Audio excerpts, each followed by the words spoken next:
Welcome to Sunday Night Prime, and we're delighted to have you with us tonight.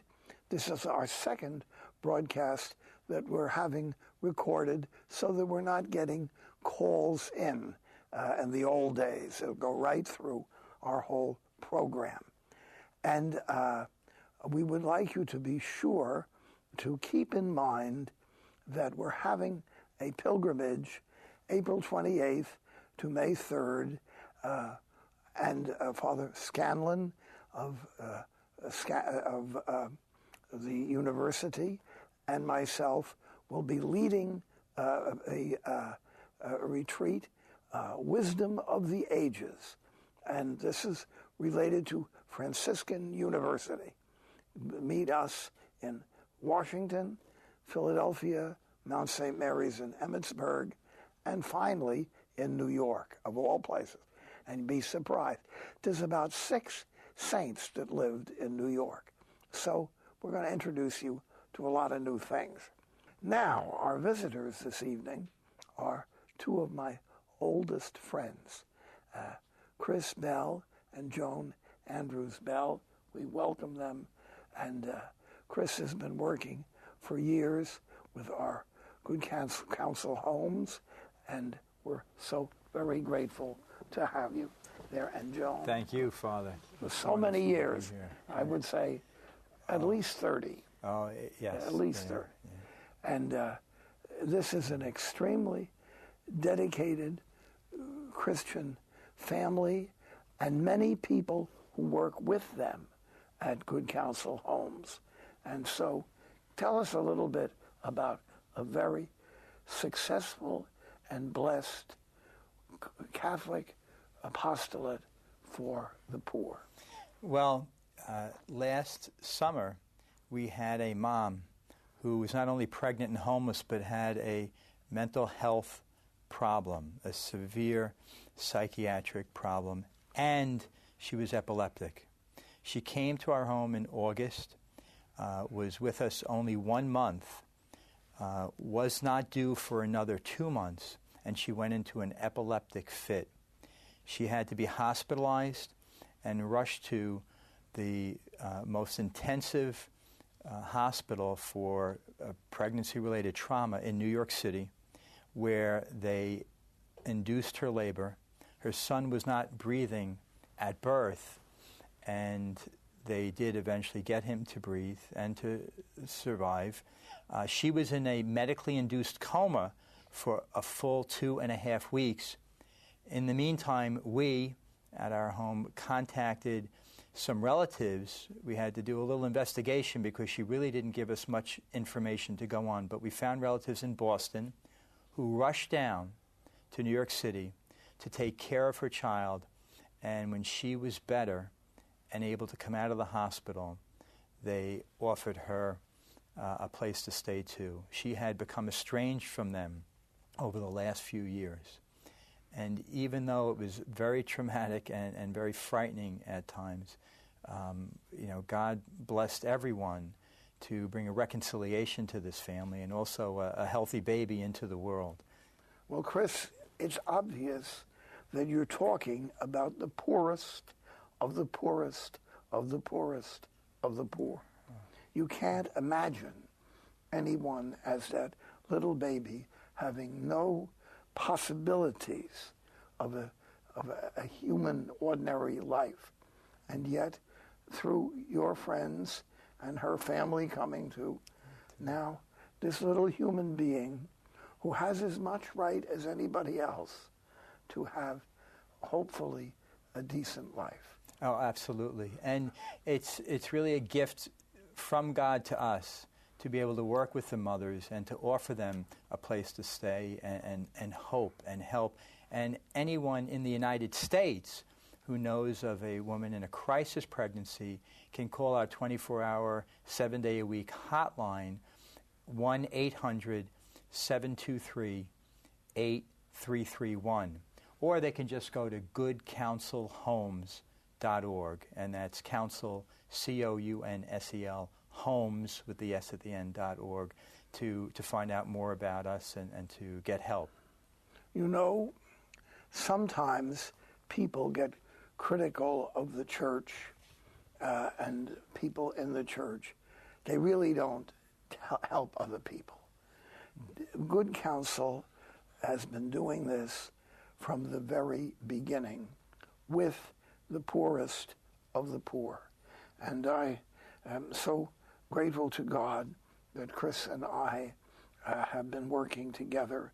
He's doing all the work and I do the talking for these years. Well, we met in Times Square, when I was working with homeless and runaway kids, and then... Yes, that's right. And then it was a sense I had that somebody should do something about mothers and babies, and you said, well, if you're going to complain about it, maybe you ought to do something.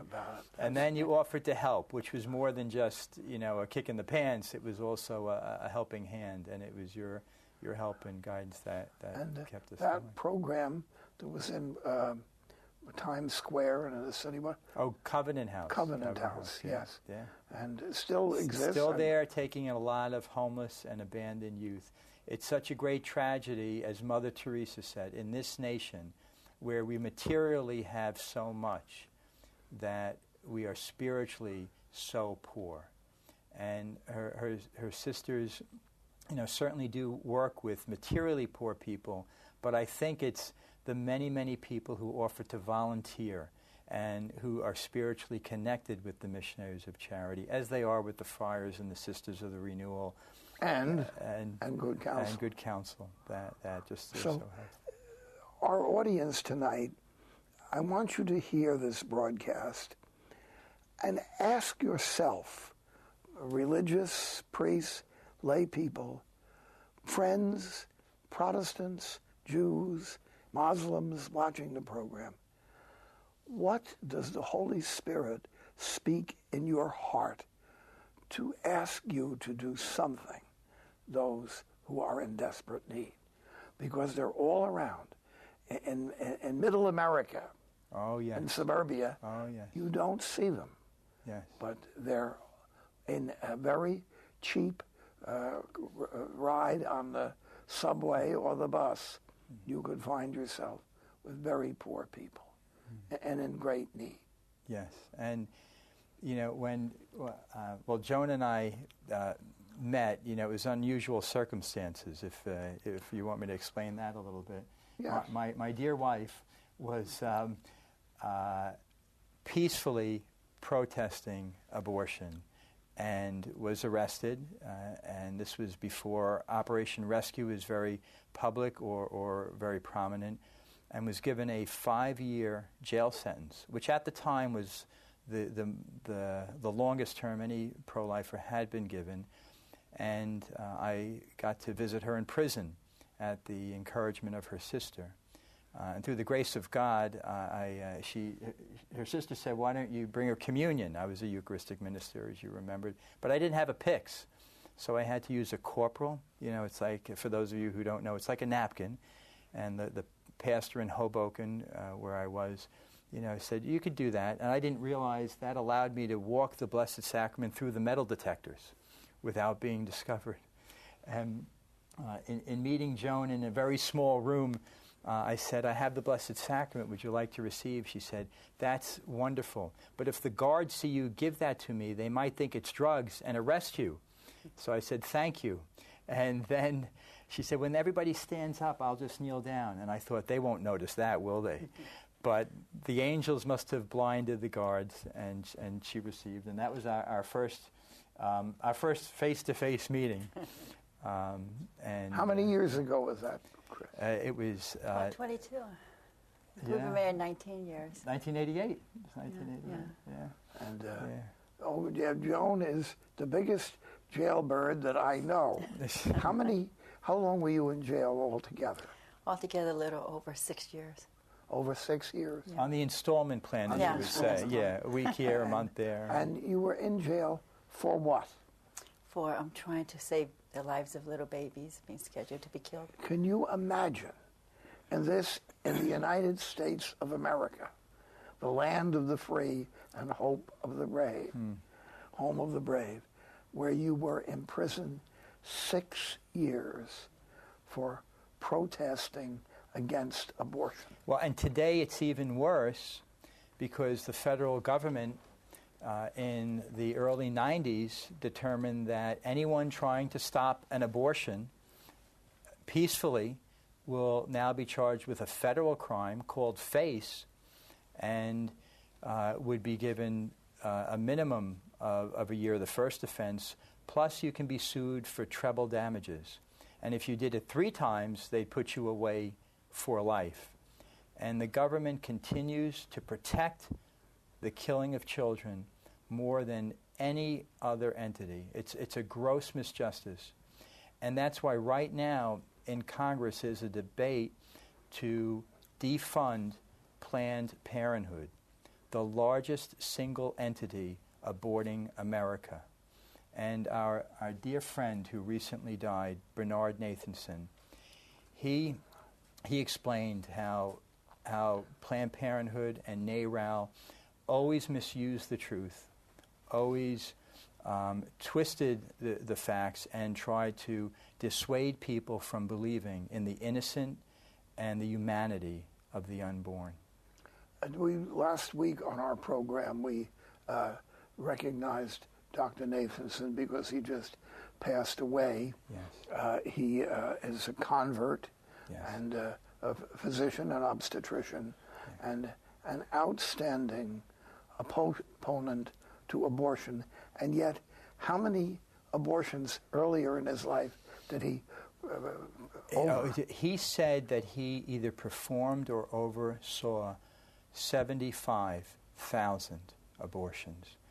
And he was a large proponent of it as a young OBGYN because he said he saw poor women suffering from so-called back alley abortions. And he exaggerated the number of women who were dying from these so-called back alley abortions. When the truth is, the back alleys were really doctors, so-called physicians, medical men, who would be willing to perform this dastardly deed. And the numbers of women who died was minuscule, although the whole thing is a tragedy. And when he recognized that this is a baby, and when it came to him in a unique way, and Joan, I think you talked to him about it best. Yeah. Well, he had taken a course in perinatology, and he realized through that he came face to face with the preborn, with a personality, and that did it for him. He said, "I cannot kill children anymore." Yes. You know, the whole thing is built on deception. Yes. That's the whole thing. And deception is the basic foundation of human illness, sinfulness. The world been telling lies since Satan told Adam and Eve. That's right. Deception is all the place. We're going to have a little break. Be back in 2 minutes. Thank you.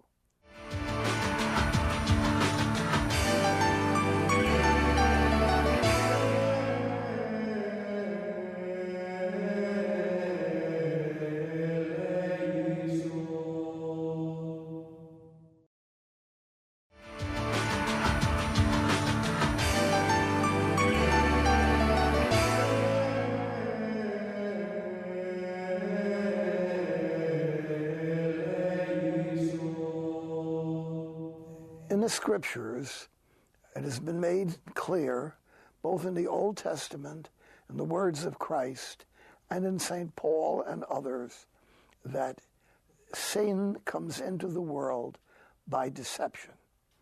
It's a lie. Began right in the story of Adam and Eve. That simple story given in very ancient times, probably passed on by words before it was written, before there were books. What do you see? A lie. And right now, in the United States, I'm sorry to say, all these nice people who belong to Planned Parenthood and many other groups are based on a huge, dangerous lie. Now, I've met people from Planned Parenthood. They're not awful people, and frequently we're picketing a abortion place, and they are too, you know, and I draw them into a conversation. Almost all of them are older, middle class, upper middle class, older women, and they eventually talk. One day it started all raids, so we're talking together, and one time we had to all go into the subway, and we were talking. Nice people. And they think they're doing something good. And they are deceived. Now you think, how could a person be so deceived that they would kill a baby? And they've been told, it's not a baby. Right. What is it? A puppy? You know. And those that will honestly say it is a baby, but the mother has to make her own choice. And we could say the church teaches us, yes, everyone gets to choose. But my rights of choice stop where your life begins. And we certainly know, and doctors have always known, there is a life inside that womb. Suppose we have an example of a young couple that got married and they made the mistake. They married the wrong person. They don't fit together at all. Can the husband kill his wife? That's not a choice we allow. It's not a choice we allow. No. Yeah. It'll make them happy, supposedly. Yeah. But can you do this? You know, it's bizarre. And we talk about a choice because the child is going to have special needs, a handicap. One of our good counsel moms came to us and knew she was going to have a Down syndrome baby. And she said, everyone told her, repeatedly, the doctor, the nurse, her family said, how can you have a Down syndrome baby? And she said to me something so simple and so profound. Chris, I didn't want to hurt my baby, and the only question I had is, would I be a good mother for him? And that little boy is 4 years old now, and I can assure you, she is a good mother for him. She loves him, her world revolves around him, she cares for him. And you and I know, as Joe knows, there is a waiting list of couples to adopt Down syndrome babies. And truly, any special need, even if the baby will only live a few minutes, like those who may have trisomy 18. And some of those babies can live a lot longer, but the doctors will never tell you that. But even if it's true the baby will only live a few minutes, better not to have a hand in stopping that child's life. And also, you might have the opportunity to baptize that baby or to love that baby for the precious moments you have before God takes the soul of that child. Now, of course, this absolutely needs religious faith. You know, if you do not believe in God, I'm not talking about Christianity alone. If you believe in God, there is a divine creator and who has right and wrong, good and evil, are what his will is, that we do good and avoid evil, which is the first rule of the natural law. Every nation in the world, every tribe, every group of people accept the principle that you must do good and avoid evil. And that's the first law of the natural law. Immediately, the care of an infant and the care of the mother of the child. Yes, are before us. Well, widows and orphans, it's ancient scriptural command to care for the widows and the orphans. And in the United States today, and truly throughout the world, there are pregnancy care centers. One of the international groups is called CareNet, which Good Counsel belongs to Heartbeat International, which is the other one. And these groups of pregnancy centers are there to help any woman in a crisis pregnancy.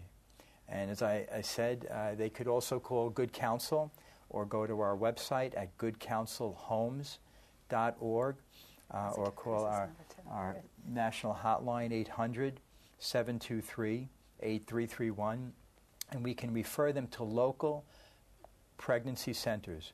In New York City here, we have EMC Frontline Pregnancy Centers, and in New York City at this time, like in other cities around the country, Planned Parenthood, who wants to promote abortion and give contraceptives to our very, very young teens and preteens, they are promoting bills to restrict the speech of pro-life pregnancy centers. They really don't want us talking to women who are pregnant and to dissuade them or to assist them in having their babies. And these so-called truth in advertising bills that they've passed already in Austin, Texas, in Baltimore, Maryland, and they're trying to pass one in Washington State. They are trying to restrict our speech. A federal judge in Maryland struck down this bill, but New York City and Washington still are promoting it. And it's a real battle. It's a battle between, what we see as right and wrong. And without the slightest doubt, if that is done, many people, like the three of us, will be willing to go to jail. And that causes a lot of trouble. I want to tell you, I've gone to jail for life before, and they weren't too happy about the whole thing. Yeah, Chris Slattery here in New York City already says that he'll definitely go to jail for this, and his wife says she will too, and they'll have to put away a lot of people. A lot of people. Try to do this. And so they will have their troubles. What we need to be doing, among other things, is to pray for the conversion of people in Planned Parenthood. Now, the name itself is a lie. Yeah. Absolutely. It's not about parenthood. No. It's about Planned non-parenthood. Yeah, parenthood. The whole thing is a big lie. But I'm sure there are well-meaning people. I've met them when we're picketing in the same place. Sure. And they have been deceived. Well, and there are groups right now during Lent going out to Planned Parenthoods and abortion mills around the country. The major effort's called 40 Days for Life, and you can find that on the web too.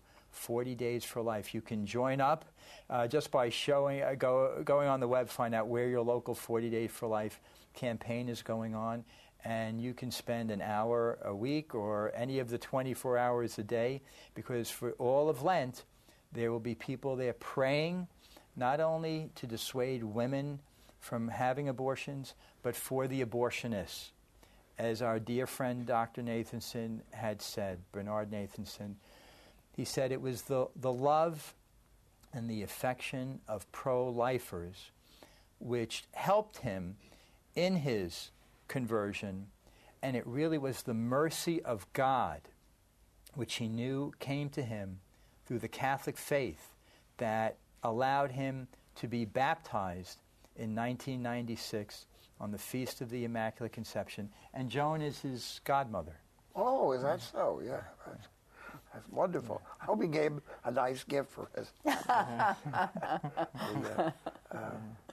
Now, here's an interesting thought.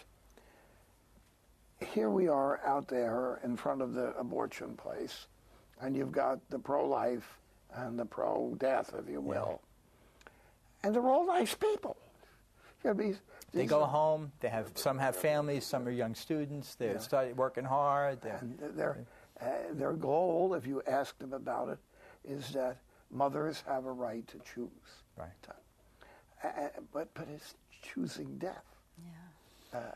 And if people believe in a true choice, why not help women in a crisis look at both choices in a real objective way? Now, certainly we would never offer abortion as an alternative. However, if a woman walks into our doors or the doors of a pregnancy center, we can't tie her down. We can't force her to watch an abortion film. But if she's interested to know what she's thinking of doing, we'll give her all the facts that are there, something that the abortionist will never do. Why is it when a woman walks into Planned Parenthood, 98% of them will come out with a dead baby? And why is it when 80% of those same women go into a pregnancy center, they decide to give birth?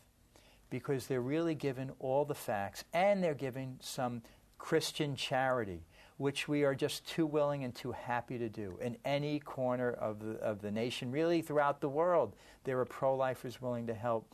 They just have to be in touch with us. Now, I would like our audience to know that there are many people around, like yourself, organizations, not just Catholic organizations. That's right. Particularly in the South, of evangelical Protestant groups, the same way.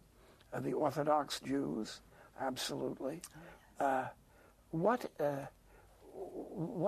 can a person who doesn't know what to do, how do they find out somebody's going to be helping them? Well, for somebody in need, usually in the front of the Yellow Pages, or now you can go online and just say alternatives to abortion. And there are lists of agencies. And regardless of your faith affiliation, you can offer help. You can offer material sustenance. You can be of support, whether it's at a maternity home or a pregnancy center.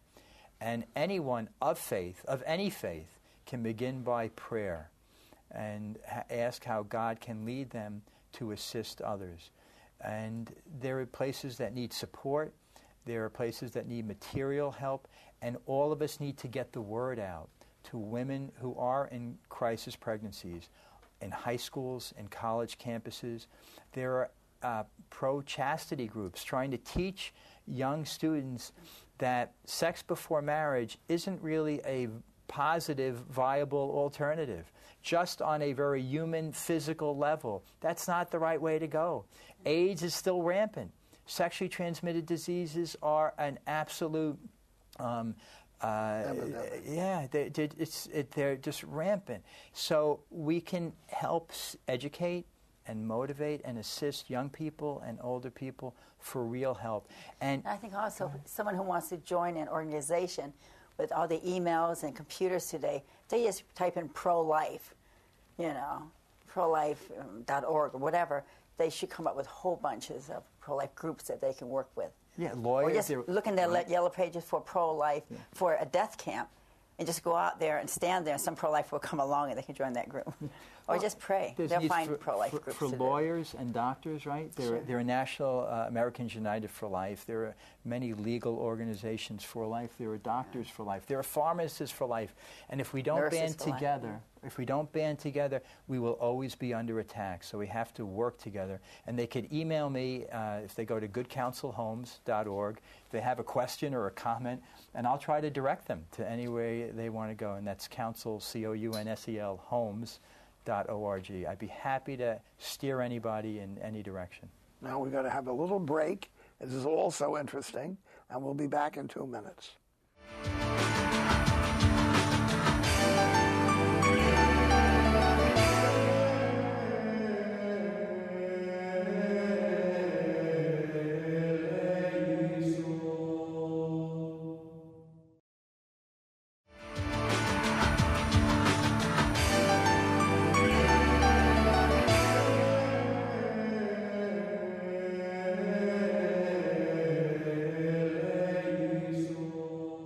Grateful to God that we've had this program this evening with our two visitors, both of them dear friends of mine, and who have all their lives worked for pro-life and against death. A lot of people are pro-life, but to come right out and face in the battle is what's going on. And I want to remind you of something. Long, long ago, thousands of years ago, the early pages of the Bible were written. And there is the magnificent, stirring story of Moses and the 10 Commandments given in the mountain on Mount Sinai. And when I was a little boy, we heard the words that we had to memorize. I am the Lord your God. You shall not bring... I am the Lord your God. You will not bring false gods before me. And he gives the words, thou shalt not kill. That's the works of God. We look and we read the Sermon on the Mount. Is anyone who ever lived more pro-life than our Lord Jesus Christ? He's the Son of God.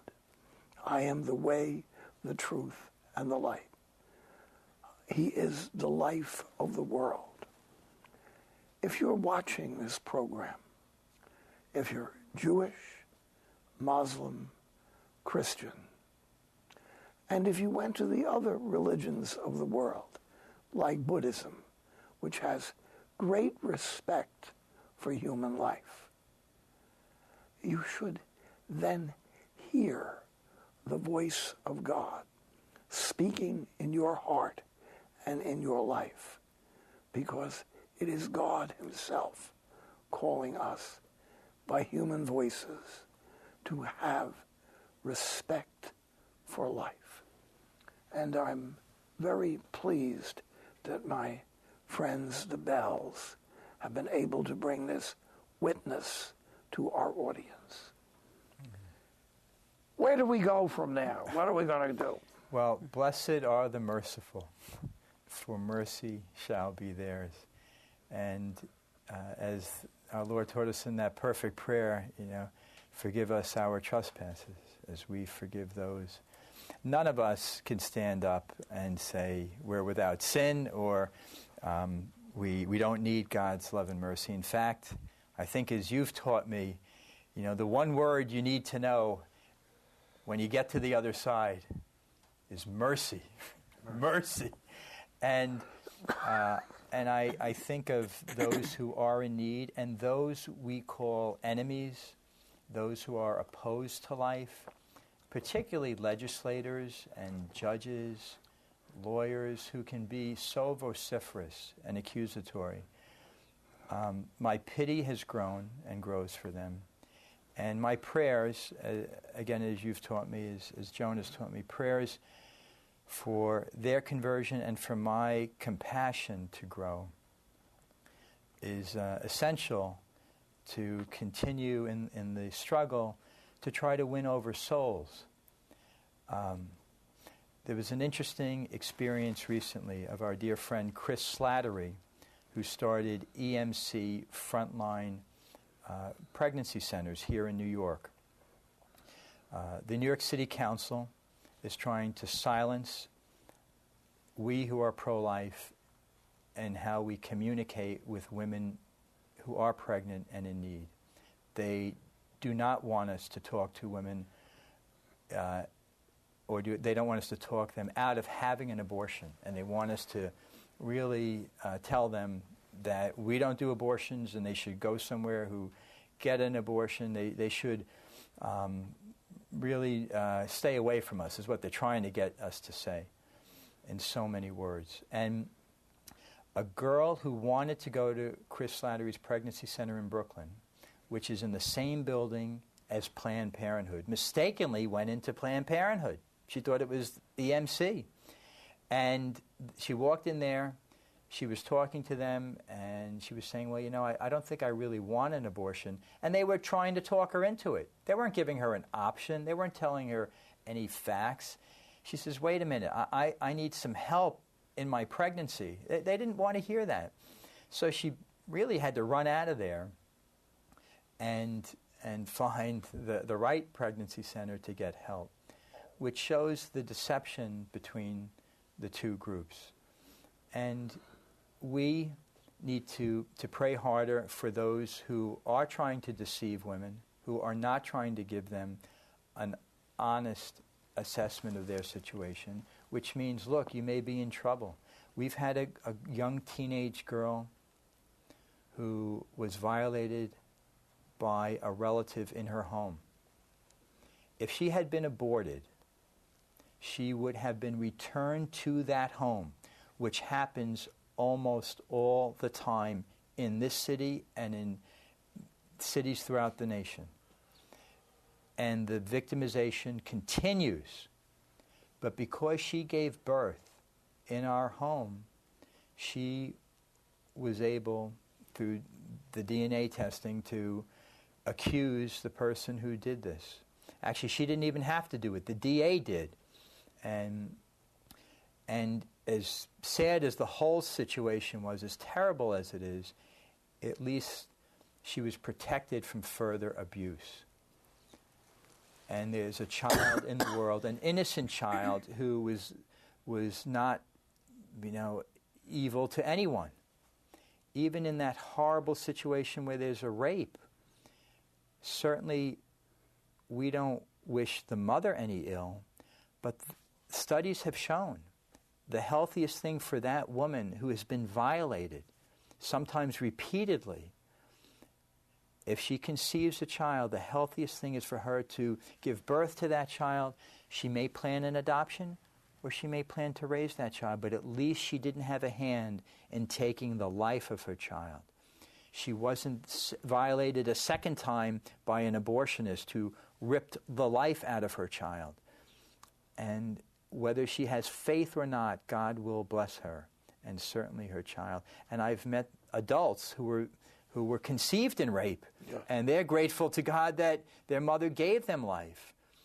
So it's a complicated situation where we live in this fallen world, but God will always give more grace when we choose to do the right thing, even after we make a mistake.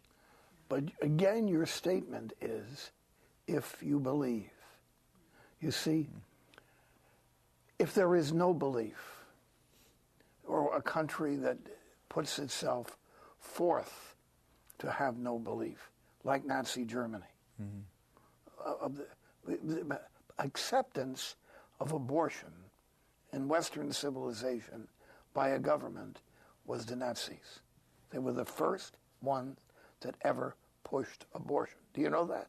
Yes. It was Adolf Hitler. Yeah, I know. And interestingly enough, the communists only picked it up later. But Hitler started right there because he had no respect for human beings. Father?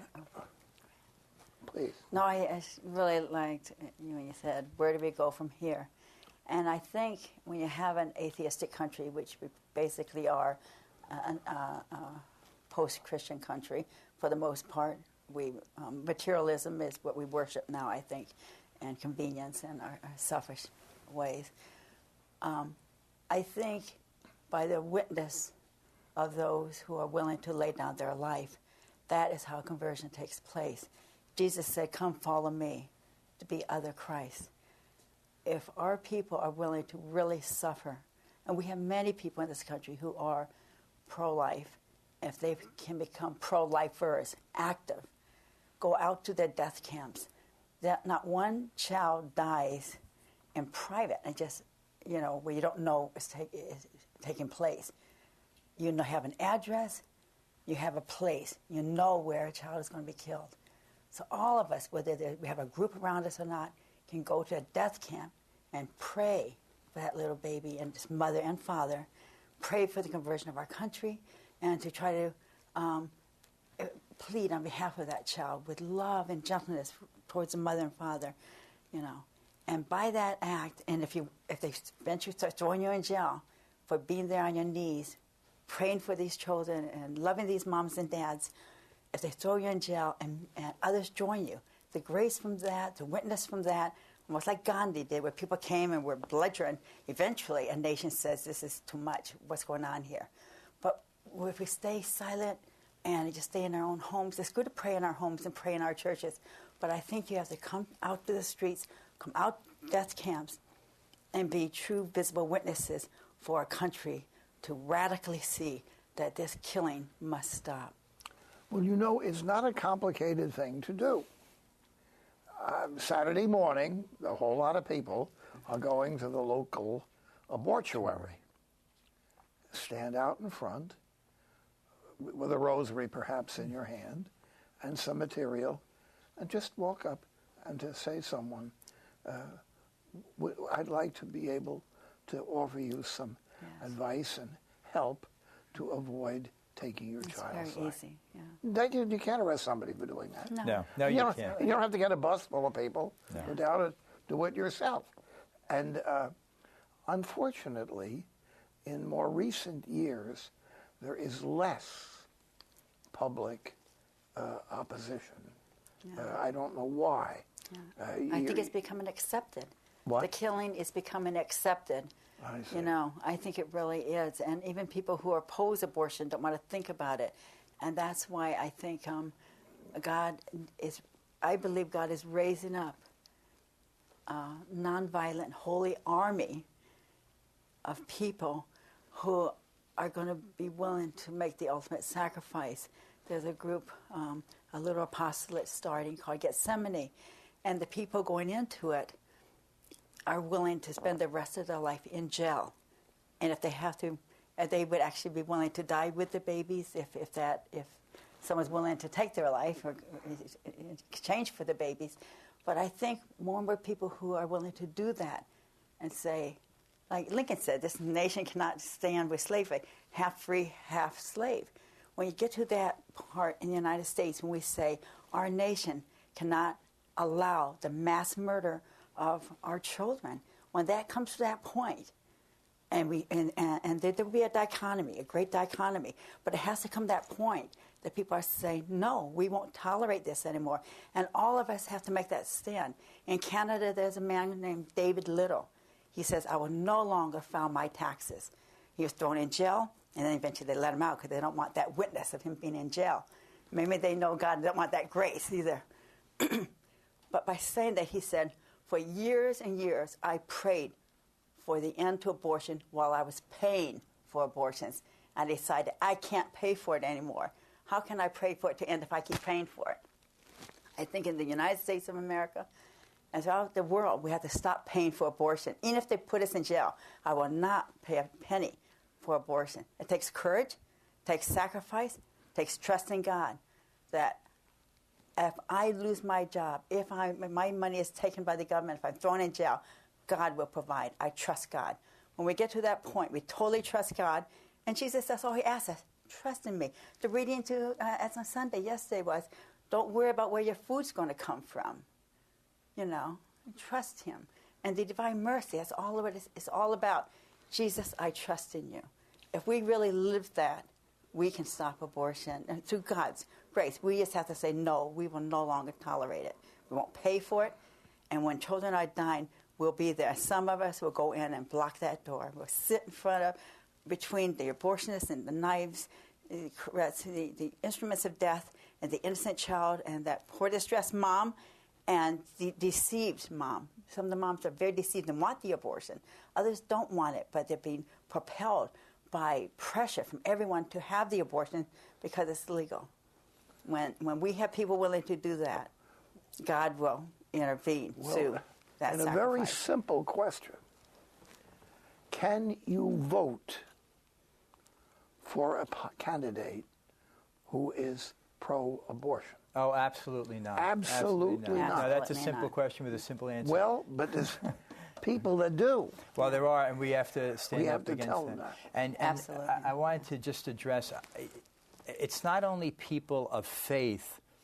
It takes people of faith to pray in front of an abortuary or in a church or in their home.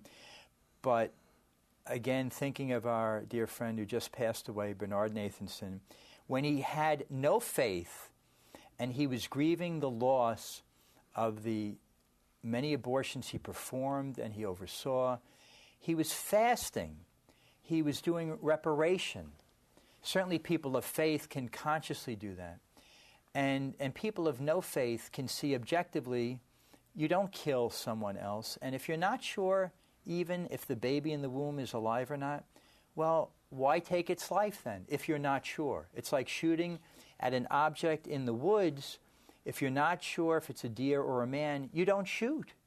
You don't shoot unless you're positive it's not a human life. And those who've suffered greatly in all of this are the women who've had abortions, and maybe they were coerced, maybe they decided it's what they wanted and they really didn't know, or maybe they did know at the time. Later, they come to regret that. The same fathers who paid for, encouraged, or even forced a woman to have an abortion, same thing. They may not have been sure, but when they come to a point when any man or woman recognizes what they had done was to take the life of their own child, then we too can offer help and healing. And another one of Good Counsel's programs for help and healing after abortion is called postabortionhelp.org.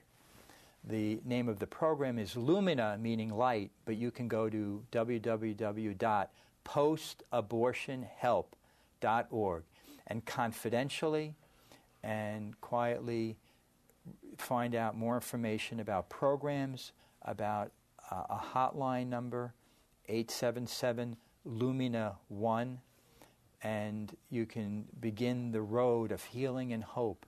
And there are many healing programs of people with no faith or people with faith. There are many good counselors, although we have to seek them out, who understand that having an abortion, participating in one, encouraging one, brings with it a great grief. Even if you don't want that grief, you carry the grief, and we're here to say, don't suffer silently. Come. Well, here's a point that is very important, which I made on our broadcast last week. Devout people must speak up. Clergy must speak up. They must speak. Now, priests are hesitant to do it on Sunday morning because there are a few people in the church who had an abortion. Sure. Maybe absolutely. they didn't understand it, or they were young or something. They can be addressed, though. But it can be addressed. They can actually say, for you who've had. But it has to be. I don't say that. I think when you have to talk about it, you talk about it. And now, it would have not too productive to constantly be talking about it in the same parish. That would not be a good thing to do. There's other evils that we have to also point out.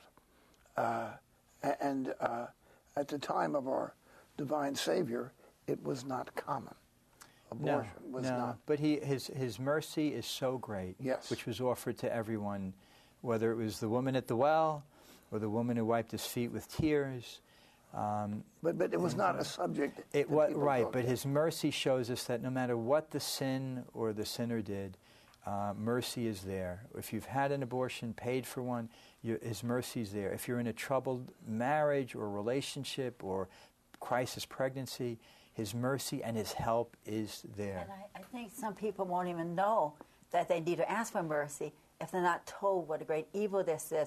We have to remember that hell is the ultimate freedom of choice. Well, I would say that there's been criticism of the popes for constantly speaking about pro-life, particularly John Paul II. I mean, he really came out, and Paul VI. Evangelium Vitae, the Gospel of Life, which is Paul VI. John Paul II wrote the Gospel of Life in 1995. You can easily find the Gospel of Life online. It covers everything from the beginning of Genesis through Revelation, and every form of evil we are dealing with, including organizational and structural and governmental evils. I would say, though, as an added addition to, or maybe a slight correction, I think every Mass, every prayer service can have a petition for life. Yes, of course. And I remember our great Cardinal O'Connor, I don't ever remember hearing one homily where he didn't even tangentially bring in respect and love and protection of life. Yes. So I encourage our preachers of every denomination. Yes, absolutely. We have to thank you all for listening, and I want to thank the Bells very much, my good friends, and God bless. In the name of the Father, the Son, Holy Spirit, amen.